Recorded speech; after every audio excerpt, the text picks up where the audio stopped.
wanted to show you a little bit about knitting with rainbows. This is a book that I released a couple of years ago, and as you can see here, it uses a whole variety of ranges of gradient yarns, some of them combined with more solid colors.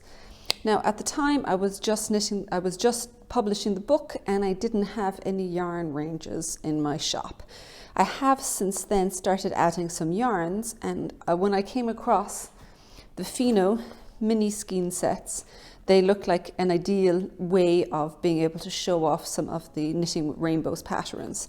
So I've got a series of different gradients, some of them a little more subtle, other ones just little mini skein kits that look nice together as opposed to being a gradient as such. And I've also got a range of different slightly more neutral Fino colors that I thought would work really nicely with the mini skein sets.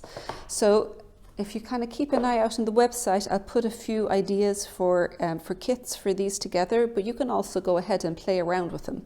Like this particular pattern here is Shanakeel, and with this it was one continuous gradient set, but I actually think that being able to do a solid color for the background and then each of these working your way through a gradient set would be absolutely glorious.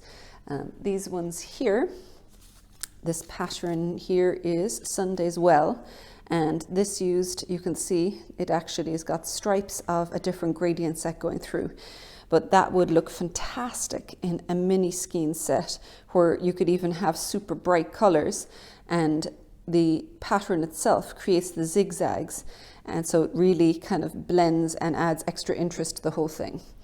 This one over here, this pattern, it's Fen's Key, and this used a very, very subtle gradient set, but the way it's divided out with these little kind of barriers, it means that you could actually use one mini skein set and run it till you reach the point where you finished one, go on to another one, and again the undulating effect is going to create this really fun kind of up and down stripe effect with it.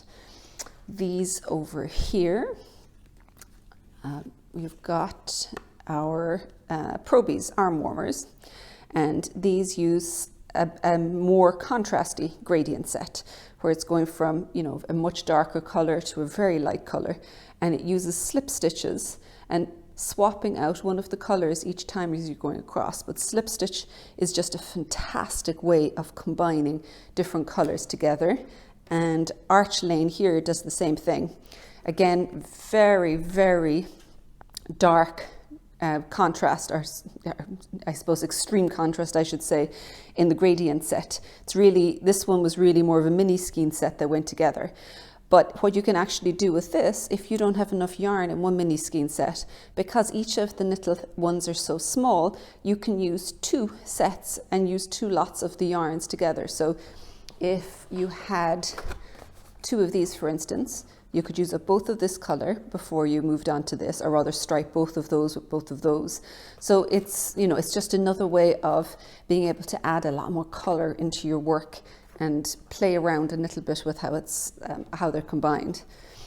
If you haven't come across this before, Knitting with Rainbows obviously has all of these patterns in it, but what it also has is big sections talking about how you can combine different gradient yarns. So in this case, you're talking about biasing and the different shapes that creates with the colors. Let me go back here. The start of this, I'm just talking about bias lace stitches again and how it blends the yarn so nicely. And at the very beginning, there's quite a bit talking about creating your own gradients and putting colors together and things like that. So a lot of fun stuff in this if you haven't come across before. Keep an eye out for some discounts on this and on the different yarns, individual patterns coming out this week.